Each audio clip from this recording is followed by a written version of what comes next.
എന്താണ് യഥാർത്ഥത്തിൽ ഹൃദയ വിശാലത എന്ന് പറഞ്ഞാൽ? നമ്മളങ്ങനെ വാക്ക് ഉപയോഗിക്കാറുണ്ട്. നമ്മൾ സാധാരണ ഉപയോഗിക്കാറുള്ളത് കുറച്ച് ക്ഷമയുള്ള ആളുകളെക്കുറിച്ചൊക്കെയാണ് ഹൃദയ വിശാലത എന്ന് പറയാറുള്ളത്.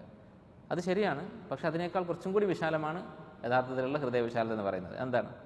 അള്ളാഹുവിൻ്റെ ഷറഇനെയും ഖദറിനെയും ഉൾക്കൊള്ളാൻ നമുക്ക് സാധിക്കുക. അതാണ് യഥാർത്ഥത്തിലുള്ള ഇൻഷിറാഹു സദർ, ഹൃദയത്തിൻ്റെ വിശാലത എന്ന് പറയുന്നത്.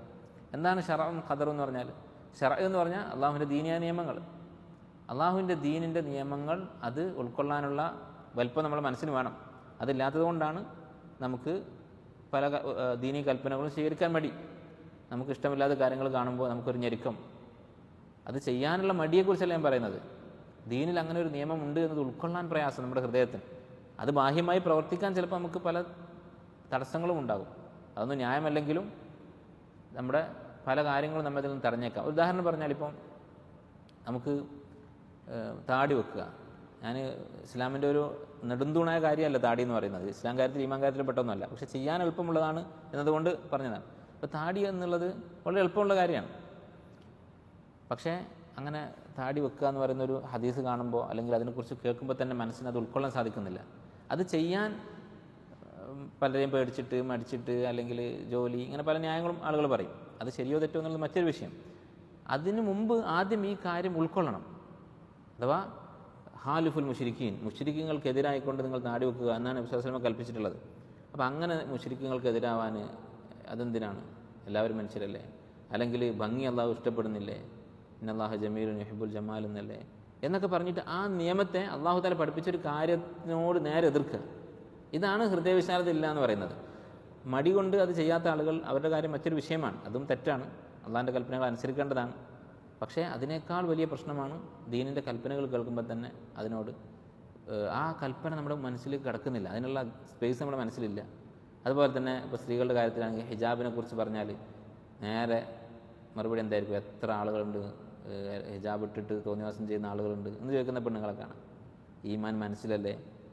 അവരത് ഹിജാബ് ധരിക്കുന്നുണ്ടോ ഇല്ലയോ എന്നുള്ളത് രണ്ടാമത്തെ വിഷയം. അതിന് മുമ്പ് അള്ളാഹുവിൻ്റെ നിയമം നമ്മുടെ മനസ്സുകൊണ്ട് ഉൾക്കൊള്ളണം, അംഗീകരിക്കണം.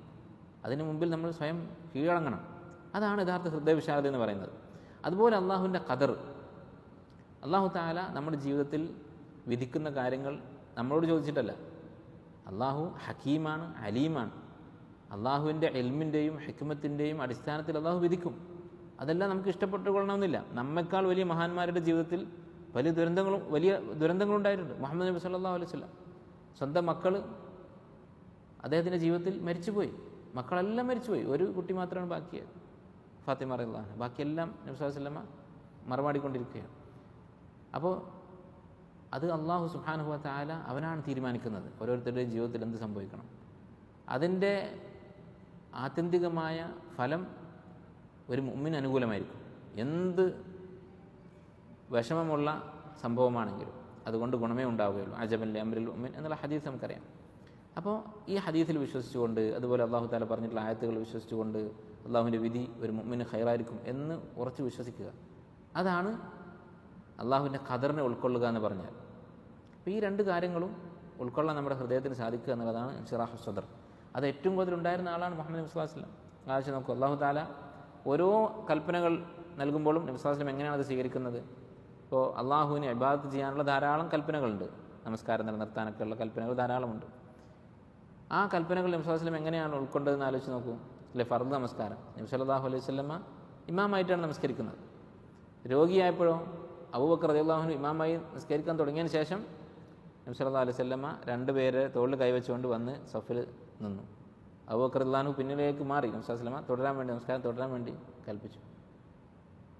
അതുപോലെ സുന്നത്തായ നമസ്കാരങ്ങൾ ഹത്താ തതഫത്തറ ഖദമാഹു, രാത്രി നമസ്കരിച്ചിട്ട് കാല് വിണ്ടു കീറിപ്പോയി.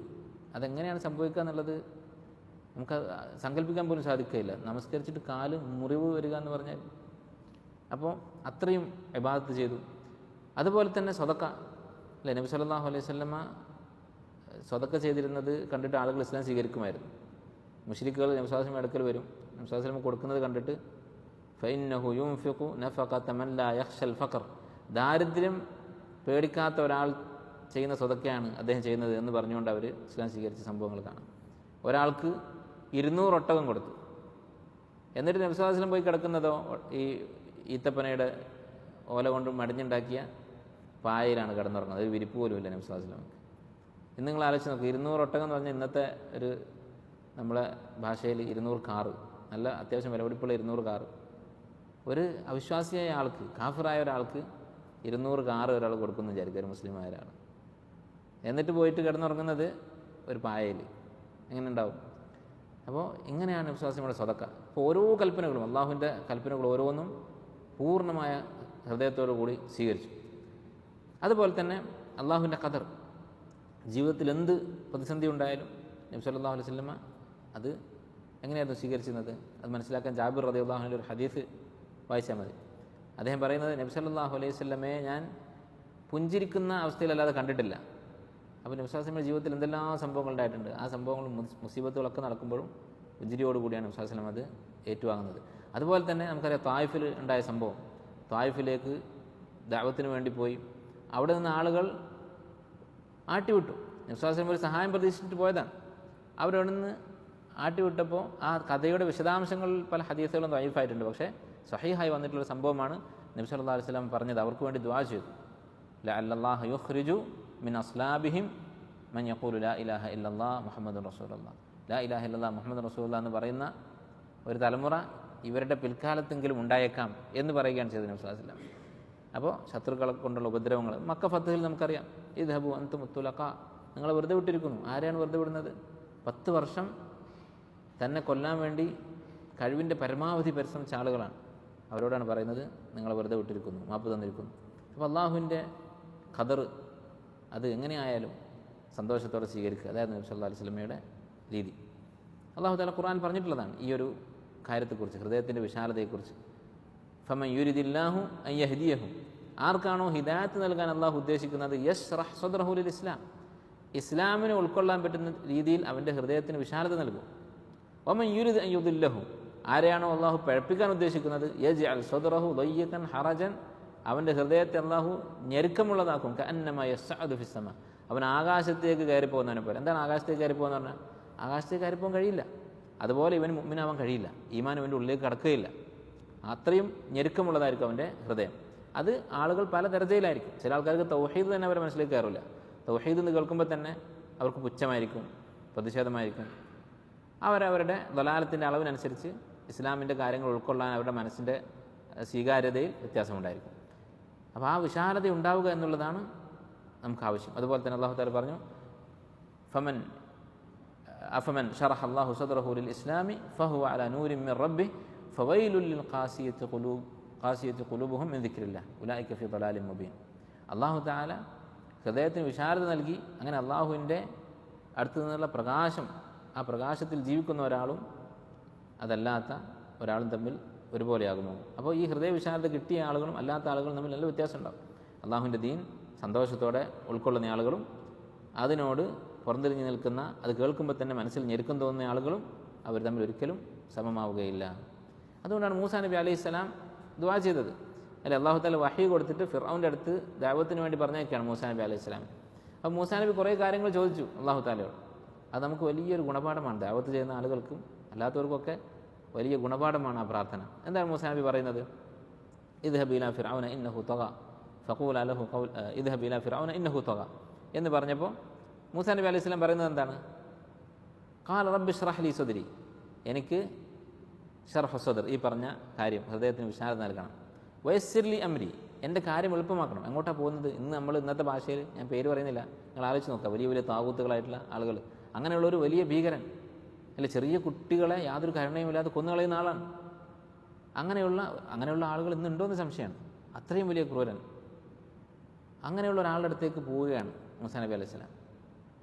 അപ്പോൾ ചോദിക്കുന്ന കാര്യങ്ങളാണ്, എൻ്റെ കാര്യം എളുപ്പമാക്കി തരണം. അഥവാ അവിടെ പോയി ഫിറോൻ്റെ പീഡനവും അതുപോലെ ഫിറോൻ കൊന്നുകളയും ഒന്നും ചെയ്യരുത്, ദഅവത്ത് ചെയ്യാൻ പറ്റണം. യസ്സിർ ലി അംരി റബ്ബി ഇശ്റഹ് ലി സദ്രി വയസ്സിർ ലി അംരി വഹ്ലുൽ ഉഖ്ദതം മിൻ ലിസാനി, എൻ്റെ നാവിൻ്റെ കെട്ട് അയച്ചു തരണം. അഥവാ മൂസാ നബി അലൈഹി സ്വലാമിന് സംസാരിക്കാൻ പ്രയാസമുണ്ടായിരുന്നു. അതുകൊണ്ടാണ് ഹാറൂൻ അലൈഹി സ്വലാമിനെ കൂടി നബിയാക്കാൻ വേണ്ടി പ്രാർത്ഥിച്ചത്. വാഹി ഹാറൂൻ ഹുവ അഫ്സഹു മിന്നി ലിസാനൻ ഫർസിൽഹു മഅ യരിദ് അൻ യുസദ്ദിഖുനി, ഹാറൂനെ കൂടി എൻ്റെ കൂടെ പറഞ്ഞേക്കണം, അവൻ എന്നെക്കാളും ഒഴുക്കോടെ സംസാരിക്കുന്നവനാണ് എന്ന് മൂസാ നബി അലൈഹി സ്വലാം പറഞ്ഞിട്ടുണ്ട്. വഹ്ലുൽ ഉഖ്ദതം മിൻ ലിസാനി യഫ്ഖഹു ഖൗലി. അങ്ങനെ ആയാലേ എൻ്റെ സംസാരം അവർക്ക് മനസ്സിലാവുകയുള്ളൂ. വജ്അൽ ലി വസീറൻ മിൻ അഹ്ലി ഹാറൂന അഖി, എൻ്റെ സഹോദരൻ ഹാറൂനെ എൻ്റെ കൂടെ ഒരു സഹായിയായി നിയമിക്കണം എന്നൊക്കെ പറയുകയാണ്.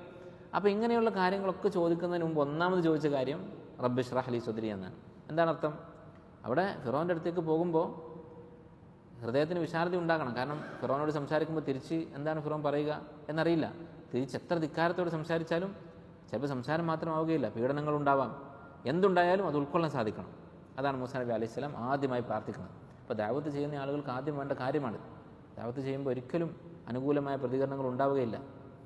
അതുകൊണ്ടാണ് ചില പണ്ഡിതന്മാർ പറഞ്ഞിട്ടുള്ളത്, രണ്ട് സ്വഭാവം അതില്ലാത്ത ആളുകൾ ദഅവത്ത് ചെയ്യാൻ നിൽക്കരുത് എന്ന് പറഞ്ഞാൽ ആ സ്വഭാവം ഉണ്ടാക്കിയെടുക്കാൻ ആദ്യം ശ്രമിക്കണം എന്നർത്ഥം. ഒന്ന് ഹെൽമ് എന്ന് പറഞ്ഞാൽ സഹിക്കാനുള്ള കഴിവ്, ഉപദ്രവങ്ങൾ സഹിക്കാനുള്ള കഴിവ്. രണ്ടാമത്തേത് കറം, ഔദാര്യം, ജനങ്ങൾക്ക് അങ്ങോട്ട് കൊടുക്കുക, ഇങ്ങോട്ട് ജനങ്ങളുടെ മുമ്പിൽ കൈനീട്ടാതെ അങ്ങോട്ട് അവരെ സഹായിക്കുക, അവർക്ക് അങ്ങോട്ട് കൊടുക്കുക. ഇത് രണ്ടും നബി സ്വല്ലല്ലാഹു അലൈഹി വസല്ലമയുടെ ജീവിതത്തിൽ ഉണ്ടായിരുന്നതാണ്, അമ്പിയാക്കളുടെയൊക്കെ ജീവിതത്തിലുണ്ടായിരുന്ന സ്വഭാവങ്ങളാണ്. അമ്പിയാക്കളുടെ ചരിത്രം നോക്കിയാൽ ഈ രണ്ട് സ്വഭാവങ്ങൾ അത് മുളച്ചു നിൽക്കുന്നത് കാണാം.